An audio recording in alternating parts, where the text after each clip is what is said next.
শত বছর আগে উনি যখন এখানে বসে ধ্যান করতো, তো যখন এক লোক বিভিন্ন কাঠুরিয়ারা যারা কাঠ কাটে তাদের হাতে ধারালো অস্ত্র থাকে, তারা বিভিন্ন সময় যখন উনি আবাস পায় তখন উনি ভাগে সুরত নিয়ে ফেলে এখানে বসা থাকা অবস্থা। তো যখন সুরত নিয়ে ফেলে সন্তান লাভের জন্য, কোনো অবিবাহিত নারীর বা পুরুষের বিবাহ হওয়ার জন্য, যার যার মনস্কামনা পূরণের জন্য এই বাঁধগুলো দিয়ে রাখা হয়েছে। যখন তাদের মনস্কামনা পূর্ণ হয়ে যাবে তখন ওই ব্যক্তি, যে ব্যক্তি নিজ হাতে বাঁধ দিয়েছে, ওই ব্যক্তি এসে এই বাঁধগুলো তাকে কী করতে হবে? তুলে দিতে হবে। বিশ্বাসে মেলায় বস্তু, তর্কে বহুদূর। যারা অলিয়া উলিয়া বিশ্বাস করেন আজকের ভিডিওটি তাদের জন্য, আর যারা অলিয়ালার কেরামতি মজেজা বিশ্বাস করেন না তারা এখানে স্কিপ করতে পারেন। তরিকতের ভাইরা আপনাদের জন্য আজকে এমন একটি রহস্য ঘেরা, অলৌকিকতায় ভরা হজরত বাইজিদ বোস্তামি শাহ রহমতুল্লাহ আলাইহির আস্তানা শরীফে আপনাদেরকে নিয়ে যাচ্ছি। উনার আস্তানার পাশ দিয়ে একটি পাহাড়ি স্বচ্ছ পানির ধারা বয়ে গেছে। ওই পানিতে যদি পাথর দিয়ে বাঁধ দেওয়া হয়, নিঃসন্তান দম্পতি সন্তান লাভের মতো মনোবাসনা পূরণেরও ঘটনা ঘটেছে। এমনও মনোবাসনা পূরণ হয়েছে, মৃত্যু পথযাত্রী অসুস্থ মানুষ সুস্থ হয়ে দীর্ঘদিন স্বাভাবিকভাবে জীবনযাপন করেছেন। এমন এক গরম মহান অলির আস্তানায় আপনাদেরকে আজকে ঘুরে ঘুরে দেখাবো, এবং সেই স্বচ্ছ পানির ধারা ঝিরি দেখাবো যেখানে বাদ দিয়ে হাজার হাজার মানুষের মনোবাসনা পূর্ণ হয়। তো পুরো ভিডিওটি না টেনে শেষ পর্যন্ত দেখতে থাকুন, এবং যারা এখনও পর্যন্ত আমার ভিডিওটি সাবস্ক্রাইব করেন নাই তারা দ্রুত সাবস্ক্রাইব করে দিন, এবং বেশি বেশি ভিডিওটি শেয়ার করবেন যাতে আরও তরিকতের ভাইরা যাতে ভিডিওটি দেখতে পারেন। আসুন আপনাদেরকে আমি সে জায়গায় নিয়ে যাই, চলুন আমার সাথে। ছায়াগারা, শান্ত নিরিবিলি পরিবেশ, ঝিঝি পোকার ডাক, তবে যান্ত্রিক আওয়াজও রয়েছে যেহেতু জনবসতি রয়েছে এখানে। এই পথটি মাজারে যাওয়ার আগ মুহূর্তে আমরা সেদিকে এগুচ্ছি। হজরত বাইজিদ শাহ রহমতুল্লাহ আলাইহি, অথবা আমরা লোকমুখে জনশ্রুতি শুনতে পাই হজরত বাইজিদ বোস্তামি রহমতুল্লাহ আলাইহির আস্তানা শরীফ এটি। উনি এখানে আস্তানা গেড়েছেন। তো আমরা একটু স্থানটি ঘুরে দেখানোর চেষ্টা করবো আপনাদেরকে। চলুন আমরা এই বাউন্ডারির ভিতরে যাই। আপনারা নিশ্চয় দেখে বুঝতে পারছেন এটি একটি বহু বছরের পুরনো গাছ। এই গাছের নিচেই উনি সাধন ভোজন করেছেন, আস্তানা গেড়েছেন। তো আমরা একটু ভিতরের দৃশ্যটা দেখানোর চেষ্টা করবো, আসেন। যেহেতু আমি একজন অলিয়া উলিয়া প্রেমিক, আমি যখন অলিয়া উলিয়াদের আস্তানায় যাই, যখন কোনো অলিয়া উলিয়ার দরবারে মাজার যাই, আমি একটু ভক্তির সহিত প্রবেশ করার চেষ্টা করি। আপনারাও সেটা করবেন।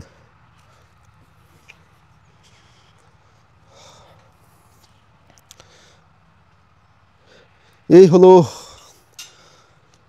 হজরত বাইজিদ বোস্তামি রহমতুল্লাহ আলাইহির আস্তানা শরীফ।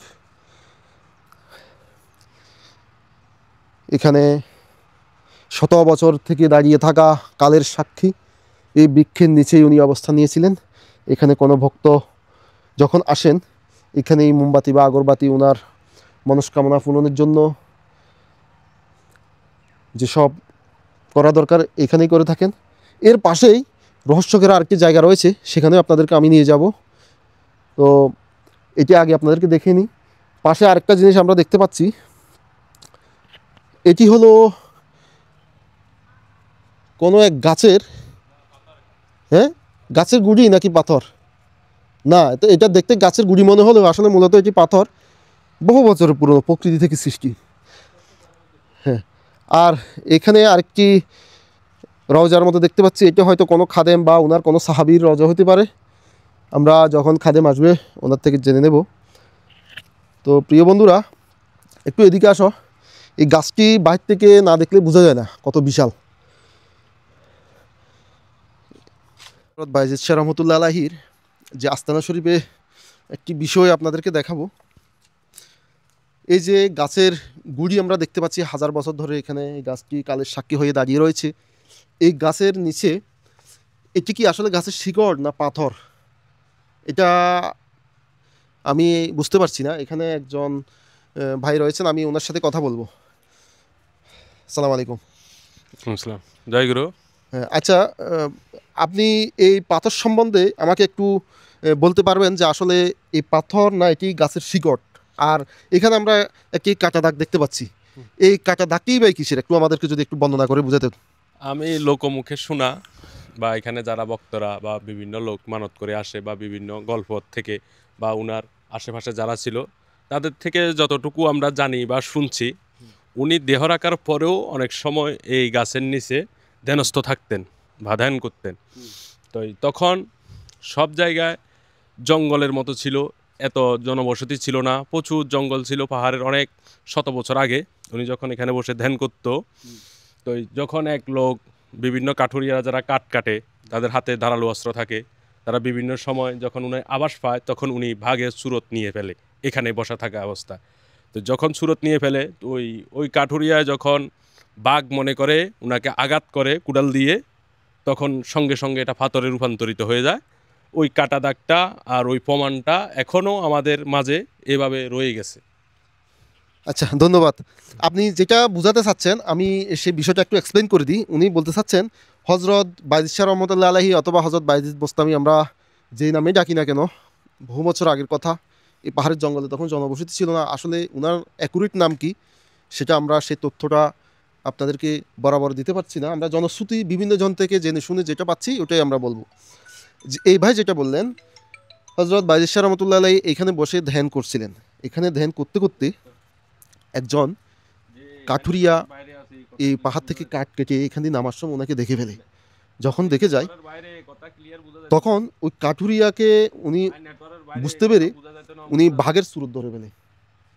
উনার বাঘের ভেষ ধরে বসে যায়। তখন ওই কাঠুরিয়া ওই বাঘ থেকে রক্ষা পাওয়ার জন্য, উনি তো জানতেন না আল্লাহর ওলি, তখন ওই বাঘ থেকে বাঁচার জন্য ভয়ে এই গাছের গুড়ির উপর বা শিকড়ের উপর কোপ দিয়ে বসেন।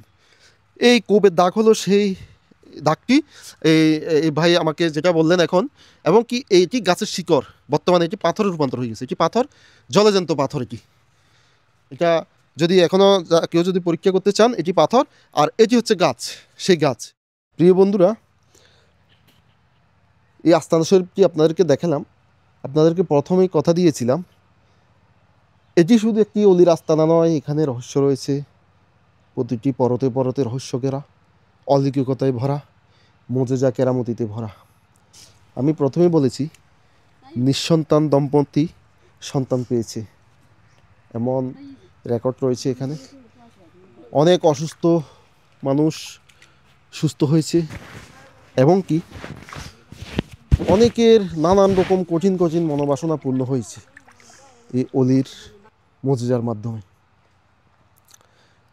আমি এখন আপনাদেরকে নিয়ে যাব সেই রহস্যঘেরা যে ঝর্ণার স্বচ্ছ পানি ধারা, সে ধারায়, যেখানে পাথর দিয়ে বাঁধ দিয়ে মানুষে মানত করে এবং সে মনস্কামনা পূরণ হলে সে বাঁধটি এসে আবার খুলে দেয়। আসো আমার সাথে। আস্তানার পাশেই রয়েছে সেটি, খুব একটা দূরে নয়। এটি আমরা এখানে আরেকটি ভাঙাচোরা ঘর দেখতে পাচ্ছি। এটি সম্ভবত খাদেমের থাকার স্থান। আর এই আমরা এখান দিয়ে যেতে হবে।